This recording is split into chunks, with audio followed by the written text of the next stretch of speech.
చదువుతో పాటు skills, placements తో పాటు సక్సెస్ సందీప్ యూనివర్సిటీ మాత్రమే అందిస్తుంది.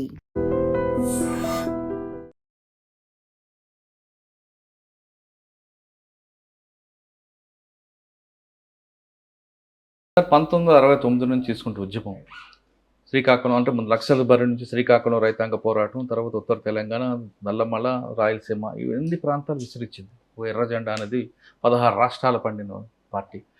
అప్పుడు ప్రజలకు ఎదుర్కొన్న సమస్యలు మీరు గుర్తించేవారు, ప్రజలు కూడా మిమ్మల్ని గౌరవించేవారు. ఆ సతి నుండి ఈ సతికి రావడానికి కారణం మీరు అబుజ్మడ్ ఏరియాలో పూర్తిగా ఫిక్స్ అయిపోవడం, ఇదే ప్రపంచం అనుకుని మీరు ఉండిపోవడం వల్లే మిగతా చుట్టుపక్కల మైదాన ప్రాంత ప్రజలందరూ మీకు దూరం అయ్యారు. ప్లస్ ఇక్కడ జరుగుతున్న సమస్యలను పక్కన పెట్టి కేవలం ఆదివాసీలే మీకు ప్రాణం అంటూ ఉండబట్టి ఈ పరిస్థితి వచ్చిందన్నది. అవన్నీ పైకి కనపడుతున్నటువంటి విషయాలండి. కానీ వాస్తవంగా అంతరంగికంగా జరుగుతున్నటువంటి పరిణామాలు, విషయాలు, చర్చలు వేరండి. ఎందుకంటే మీకు ఒక ఉదాహరణ చెప్తానండి. తెలంగాణ నుంచి బలగాలను ఎప్పుడు రిక్రూట్ చేసుకున్నాం మేము? వెనక్కి ఎప్పుడు పిలుచుకున్నాం డీకేకు? డీకే అన్నాడు ఒక రేర్ ఏరియాగా ఉంది కాబట్టి మేము తెలంగాణ నుంచి బలగాలను ఎప్పుడు వెనక్కి తీసుకున్నాం? 2003లో. మాధవ్ అమరత్వంతో 2005లో ఆంధ్రప్రదేశ్ అంతా మొత్తం దెబ్బతినిపోయింది. ఆ తర్వాత వస్తే ఉత్తర ఛత్తీస్గఢ్లో 2005 నాటికే దెబ్బతినిపోయింది. బెంగాల్లో కిషన్జీ అమరత్వంతో 2011లో దెబ్బతినిపోయింది. ఎంఎంసీలో స్టాగ్నేషన్కు 99, 2000 నాటికే స్టాగ్నేషన్కి వచ్చేసింది. కాబట్టి ఒక్కొక్క ప్రాంతాన్ని విడిగా విశ్లేషించుకుంటే పరిస్థితి ఏంటి అనేటువంటిది అర్థమవుతుంది. అంతే తప్ప కేవలం దండకారణే కాకుండా చుట్టుపక్కల ప్రాంతాలు ఏం జరుగుతుందో కూడా విశ్లేషించుకుంటున్నారు. సీసీ అదే చేస్తుంది కదండి. సీసీ పని మొత్తం దేశవ్యాప్తంగా ఉన్నటువంటి పరిస్థితి ఏంటి, దేశవ్యాప్తంగా మన ఉద్యమం ఏ స్థితిలో ఉంది, ఏ రకంగా ఉన్నటువంటి విషయాన్ని విశ్లేషిస్తుంది సీసీ. మరి అందుకు అనుగుణంగా ఎందుకు మార్పులు చేయలేకపోయింది? ఎందుకు కింద వరకు క్యాడర్ని డెవలప్ చేయలేకపోయింది? క్యాడర్ అదే అంటండి, క్యాడర్ని డెవలప్ చేయడం అనేటువంటి విషయానికి వచ్చేది ఉంటే ఫస్ట్ మనం తీసుకున్న టాస్క్ ఏంటి?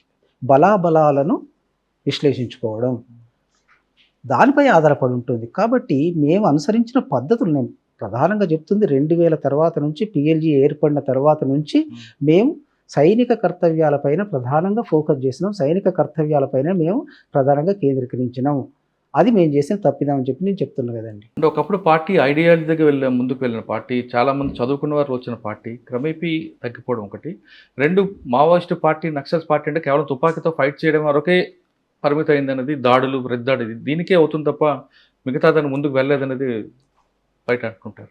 బయట అంటున్నారని కాదండి, చాలామంది నిజంగా జస్ట్ నాకు ఆ సందర్భం గుర్తులేదు కానీ హరగోపాల్ గారు కూడా 2018-19లో ఒక వేదికపై మాట్లాడండి. గతంలో చాలా సమస్యలు తీసుకునేది వీళ్ళు, ఇప్పుడు కేవలం మిలిటరీ పైన ఏదో అంబేద్కర్ గారే ముందు ఏదో మాట్లాడిన సందర్భంలో చెబుతూ ఆయన అన్నారండి.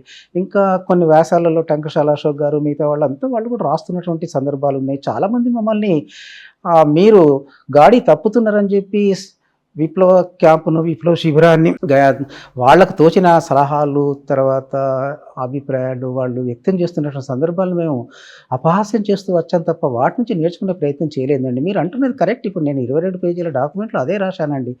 మాకు సాయుధ క్యాడర్ తప్ప పార్టీ లేదు ప్రజల్లో.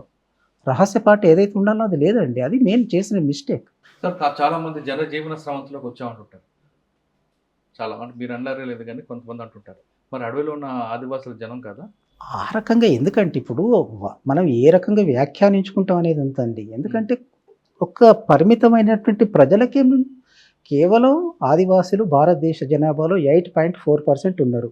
అందులో మేము ఈ ఆదివాసుల్లో అంటే కూడా కేవలం మళ్ళీ రోడ్ సైడ్ గ్రామాలలో లేము, పట్టణాలలో లేము, అడవులకు మూల ప్రాంతాలకే మేము పరిమితం ఉన్నాం. కాబట్టి చాలా చిన్న ప్రాంతాల్లో ఉన్నటువంటి ప్రజలకే మేము పరిమితం ఉన్నాం. కాబట్టి విశాల ప్రజల్లోకి వెళుదాం, అనేక సెక్షన్ల మధ్యలోకి వెళుదాం. మనం స్వయంకృత అపరాధాలతోటి మనం ఇక్కడికి పరిమితమైనాం. కాబట్టి వీటి నుంచి బయటపడడానికి మనం విశాల ప్రజల్లోకి వెళ్ళడానికి కొత్త మార్గాన్ని అన్వేషిస్తామని చెప్పేదే మేము చెప్తున్నటువంటి. వాళ్ళు ప్రజలు కాదు, వీళ్ళే ప్రజలు, ఆ రకమైన డిమార్కేషన్ అది సరైనది కాదు. సార్ మీరు వచ్చిన తర్వాత వరుసగా పార్టీకి నష్టాలు జరుగుతూనే ఉన్నాయి. అంటే మీ ద్వారా కాకపోయినా ఏదో రకంగా గవర్నమెంట్ చూస్తుంది. ఆపరేషన్ కగార్ అనేది కూడా మార్చ్ 31 క్లోజ్ చేస్తుంది. దీని తర్వాత పార్టీ ఉంటుందంటారా? ఎందుకంటే పార్టీ ఉంటుందా ఉండదా అనేటువంటిది, ఎందుకంటే మేము ముఖ్యంగా సాయుధ కేడర్లు ఎవరైతే ఉన్నారో సాయుధ కేడర్లు క్రమంగా మేము చేస్తున్నటువంటి తప్పులతోటి, మేము మా అంచనాలు, మా విశ్లేషణలు, మేము తీసుకుంటున్న ఎత్తుగడలతోటి దెబ్బతింటూ వస్తున్నాం. ఆ క్రమంలో కగార్ స్టార్ట్ అయింది. కగార్ అటువంటిది కూడా అది అధికారికంగా వచ్చిన పేరులాగా నాకైతే ఎక్కడ చదివింది లేదు. అది మ్, మొదటిసారి మీడియా నుంచే మేము విన్నటువంటిది. ఆ పేరు కూడా 2024 జనవరిలో తెలుగు మీడియానే, మళ్ళీ అది కూడా అక్కడి నుంచే వచ్చింది, మేము చూసింది. కాబట్టి సరే, పేరు ఏదైనప్పటికీ కూడా పెద్ద ఎత్తున దాడి జరుగుతుంది. దీంట్లో మేము చాలా నష్టాలు పోతున్నాం. నేను రాకముందు నష్టపోయినాం, మేము వచ్చిన తర్వాత నష్టపోతున్నాం. మీరు వచ్చాక మరీ ఎక్కువ జరిగినట్టుంది. అంటే నేను రాకముందే బసవరాజు గారు అమరులయ్యారు, కాబట్టి ఆ తర్వాత కూడా జరుగుతున్నాయి. ఇప్పటికీ నేను ఇప్పుడు వచ్చే ముందు కూడా ఒక వీడియో చూసొచ్చాను.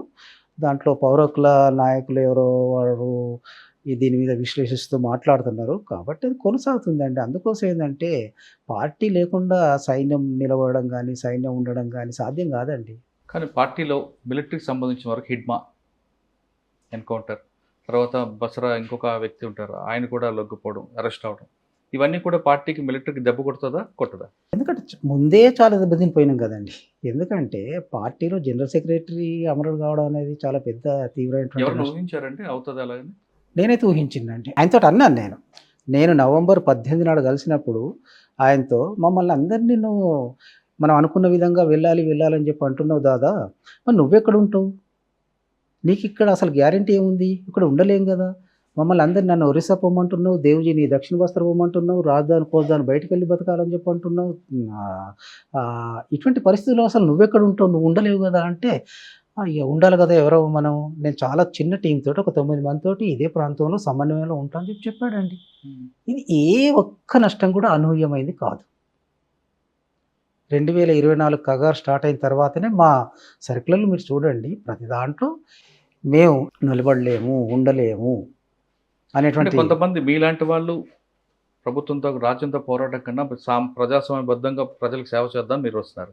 కొంతమంది దేవ్జీ లాంటి వారు కానీ మరికొంతమంది ఇంకా పార్టీలో ఉండిపోవడానికి ప్రధాన కారణం నమ్ముకున్న సిద్ధాంతాన్ని బయటకు వెళ్తే అందరూ ముఖం చూపించలేక నమ్ముకున్న సిద్ధాంతం కోసం ఉండిపోయారు, అక్కడే అమరులు అవ్వడానికి కొంతమంది ఉంటున్నారు అనేది వాస్తవం.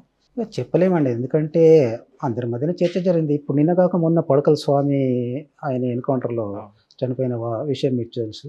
ఆయనతో నేను బయటికి వచ్చడానికి ముందు 3 నెలలు ఆయనతోటే గడిపానండి. ఓ నన్ను చాలా అపారంగా ఆయన గౌరవించేవాడు, నాతో చాలా మంచిగా వ్యవహరించేవాడు, నా రక్షణ బాధ్యతలన్నీ ఆయనే తీసుకునేవాడు, అవన్నీ చేశాడు. కాకపోతే రాజకీయాల విషయాలకు వచ్చే వరకు చాలా స్పష్టంగా చెప్పేవాడు, దాదా నువ్వు చెప్తున్న తప్పులన్నీ ఉన్నాయి పార్టీలో, నేను ఒక్క తప్పు కూడా వ్యతిరేకించడం లేదు. పడకల స్వామి అన్నారు. ఇవన్నీ కరెక్ట్ మీరు చెప్పారు, కానీ ఆయుధం వదిలిపెట్టడం నేను సిద్ధంగా లేను అని చెప్పాను. కాబట్టి కానీ ఎవరైనా మీరు వాళ్ళు ఇంతకాలం పనిచేసిన తర్వాత బయటకు వచ్చాక మిమ్మల్ని కూడా చంపాలని కొంతమంది. చంపాలని కొంతమంది కాదు, ప్రభాకరే. మేము బయటకు వస్తున్నప్పుడు మా ఒక టీం వాళ్ళకి తారసపడ్డది, దాంట్లో నుంచి 6 తీసుకెళ్ళిండు బలవంతంగా. కాబట్టి అది చవన్ అక్కడ ఒకరిని చంపుకోవడం అనేది పార్టీ సిద్ధాంతం. పార్టీకి సిద్ధాంతం అని చెప్పి అనుకున్నప్పుడు వాళ్ళు, నేను అక్కడ ఉన్నప్పుడే ఆయుధాలు వాళ్ళపైన దాడి చేసుకొని స్వాధీనం చేసుకోవాలనేటువంటి ఒక స్టేట్మెంట్ కూడా ఓపెన్గానే ఇచ్చిండ్రు. కాబట్టి దాడి చేయడానికి సిద్ధపడ్డారు వాళ్ళు, ఉండాలని చెప్పి అనుకున్నటువంటి వాళ్ళు. అది తప్ప ఒప్ప అనేటువంటిది బయట వాళ్ళు కూడా, నాతో అప్పటికీ లింకులు ఉన్నటువంటి వాళ్ళు, మేము దీన్ని చంద్రన్న దృష్టి తీసుకెళ్తాం, ఇలాంటి స్టేట్మెంట్ ఇవ్వడం ఏంటి దుర్మార్గం అయిందని చెప్పి ఇవాళ నన్ను నిందిస్తున్న వాళ్ళే ఆ రోజు అన్నారండి.